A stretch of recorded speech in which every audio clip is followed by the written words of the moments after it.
Hey everybody, it's Andrew here at Vespa Portland, back with another video to help you have a better time riding your scooter. This particular one is a big request from our service department because we get asked this question multiple times a week, and instead of trying to walk you through it on the phone or via email, here's a video to show you how to take a battery out of a modern Vespa and put a new one in, replace it, and everything you're going to need to do that and how to do it. Okay, so to get started, you need exactly two tools. Chances are you will have a Phillips head screwdriver. They're used for pretty much everything, but the tool that's a little more specialized is a Torx or Torex, however you want to say it, T25. It's got a little bit of a star tip on it, which is not exactly something most people have laying around their house. But don't worry, your Vespa came with a toolkit. And underneath the seat, you're going to find a black bag like this. It could be in the seat bucket, it could be zip tied on the underside of the seat itself. You can see there's this Phillips head screwdriver. There you go. The other side of it is a flathead screwdriver. And then included is a long Torex T25 and T30, the bigger one on the side there.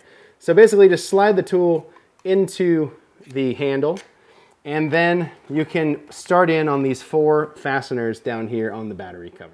Now, if you have an older Vespa like an LX, an ET4, you're gonna probably, I think they're all Phillips head, but I can't remember off the top of my head. Roughly around 2014-ish when the Primavera and Sprint debuted, maybe a little earlier than that, they switched to these Torex fasteners. You're gonna wanna put this battery cover and the four Torex screws somewhere safe so you don't kick it over and lose one. You're gonna need all those to keep it securely down and keep water out of here. Now that we are in the thing, this is inside the battery compartment. You can see the metal parts where the screws went into, and then you can see the battery itself, battery strap, and this little thing. What is this? Well, this is the diagnostic tool for Piaggio. This has nothing to do with the battery. This is only if your bike had some kind of diagnostic issue and we had to plug a computer into it. So this thing just lives its life in there, just sitting there. For this process, we're just gonna put it off to the side. We don't need it. Now the next thing you're gonna wanna do is remove this battery strap. This is very important that this is on. If you don't have one, call your local shop and get one, because without it, your battery can just kind of rattle around, which will eventually loosen up the terminals here. You can have issues starting the bike because there's not a good enough electrical connection to get everything going, to turn everything over. So you can get away with using the T25 on these ones, but they're technically a T30, and depending on how tight they are, you don't want to strip anything out here, so you might as well just get the right fit and start loosening these up. The main thing you want to do is not lose them in the frame. The Vespa floorboards are kind of an abyss. Sometimes you lose hardware down there. We're lucky enough to have extra hardware. You at home probably aren't. So get them loose and then just kind of help guide it out. Do the other side. With this one, you could even just lift the battery strap out with it so you don't have to even risk dropping it into the frame, like so. And then we have the battery right here. Now it's time to switch to the different driver because these are not Torex, they are the standard Phillips. To get these off, I'll show you two different tricks. So first off, we're gonna switch to the Phillips head screwdriver, of course. Pop that in there. I'm gonna take the negative off first, which is kind of the standard thing to do. Negative first, then positive. Problem here is this is super tight, and this material for the screw is kind of soft, so it's real easy to kind of chew up these screws, the material. So if you encounter one that's super tight and you can't get any kind of grip on it with a screwdriver, you can also use an 8mm wrench, open end or the box end, and because the outside of the screw will actually accept that. So you just press down and turn that, and that could give you better leverage if there's nothing left here for the screwdriver to bite on. And then once you've got it, cracked, you can probably use the Phillips head to just back it out the rest of the way. I just grab the wire, make sure I don't drop the thing in the frame again, and then there that is, set it down. Next side you're gonna wanna do is the positive. I don't know if this one's also going to be super tight. Let's find out. We can put some downward pressure. Yeah, it's super tight. So I'm gonna, again, use the 8. Actually, I'll just use my screwdriver here that's a little better than the included one. This one has some teeth on it. And just get that going. And then once I'm out, I can pull that screw, pull the terminal away, and I can lift the battery out. So at this point, the battery's free. You're just gonna wanna reach in there and pinch and grab the thing and pull it out. Certain batteries are gonna be a hell of a lot heavier than other ones, and your grip strength is gonna come into play here. Another issue, sometimes with super old batteries, we see them swell, and it's real hard to get them out. At that point, you're gonna have to kind of use some leverage, or bring it into your local Vespa shop and let them deal with it. Okay, so that covers how to get the battery out of the scooter. Now we're gonna talk about putting it right back in, or at least I'm gonna put it right back in. You're going to probably take a dead one out and put in a good one. Speaking of good batteries, the battery that ships with the Vespa Primavera and Sprint and GTS and pretty much all of their bikes is a Yuasa. Now the size is gonna change, whatever, but the brand is the important part. This is a really good battery, really reliable. Under the right storage conditions, it can last 5 years, depending on, are you putting your bike in a garage versus outside and that sort of thing. I know it's common, people, they don't want to spend a lot on a battery. Nobody wants to spend a lot of money on a service. It's just inconvenient, right? But really a battery is not something you should scrimp on. The $29 Amazon special is not a good battery. It could die on you in 6 months to a year. It just is what it is, and we see that a lot. I store my bike outside all the time, and I had this battery, it was cheap, and well, it died in 8 months, so now you need to get a good one. So Yuasa is probably the top of the totem pole when it comes to batteries for your Vespa. I mean, it's what they ship them with, so obviously they have some confidence in them. Now we're gonna show how to put this back in, and surprise, surprise, it's the opposite of what we just did. One of the first things you're going to do is get your battery hardware that either came with your battery, or if you have to reuse the old stuff, you can do that too.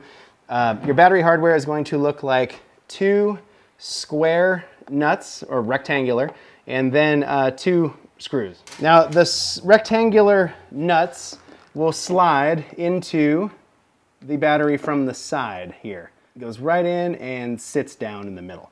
Same thing on the other side. Get this into the terminal like so. Now, one thing we usually do here in a wet environment is we put a little grease on the top of the terminals just to limit the amount of moisture that could potentially corrode them. It's maybe a little overkill on my personal scooters. Some of them are greased, some of them are not. They're all fine. But anyway, now we want to put this thing in.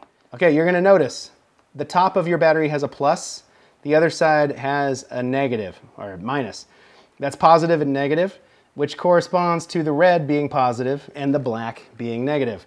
So we want to flip this battery around because it's clearly backwards in its last state. So now the positive is closer to the red's positive side, and the negative is closer to the negative side. So I'm gonna go ahead and drop this new battery into the scooter, and it's time to start kind of buttoning it up. So I'm gonna go back to my preferred fancy screwdriver. I like to take the screw and put it into the terminal first, just so I know I'm not gonna drop it, and then kind of guide it toward the terminal here. So once you're there, just tighten it down. Next one, you do positive first, then negative. All right, I'm gonna put my screw in there, and then I'm gonna guide it in with the screwdriver. I'm gonna get this part of the wiring harness out of the way. Now, if this is your first time putting this battery in, the negative side is gonna spark a little bit. It might freak you out, but it's not that big a deal. Just be aware that it's probably gonna spark on you, and it'll spark less if your key is in the off position.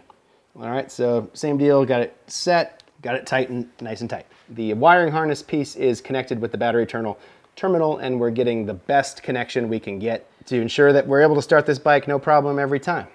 Now, if you look at this battery strap, you'll notice that one side of it is slightly shorter than this side. This is the taller side, there's the shorter side. That corresponds to the shorter side being the front and the taller side being the back on this specific bike. You could even set the thing in there yourself and kind of see, how does it fit? Does it lay flat, or is it like this to where there's like a big ramp going up? You obviously want this battery strap to hold the battery in place, so flat contact with the whole surface of the battery is ideal, not up like so. We're gonna go back to the included tool, at least for this bit. I'm gonna switch over to the T30, the bigger side of that same star bit. I'm actually gonna take this out. Again, if you're clumsy, you're worried about dropping this, you can put the fastener in first, put that there, and you can guide it into the hole, and then kind of give it a few turns to get it set. And then on the other side, same deal. Gonna kind of wanna push this over, guide the screw in, and then kind of give it a few turns. You don't want to tighten one side down entirely because it'll just make the other side harder to get started, and you don't want to strip out any of this stuff. Get them both going like so, and once they're drawn down and tight, that your new battery is sitting in the bike without any kind of motion. So that's not going anywhere. All right, at this point, you want to put the diagnostic lead back in the bike. Just let it sit there free. All right, next up, it's time to put the battery cover back on.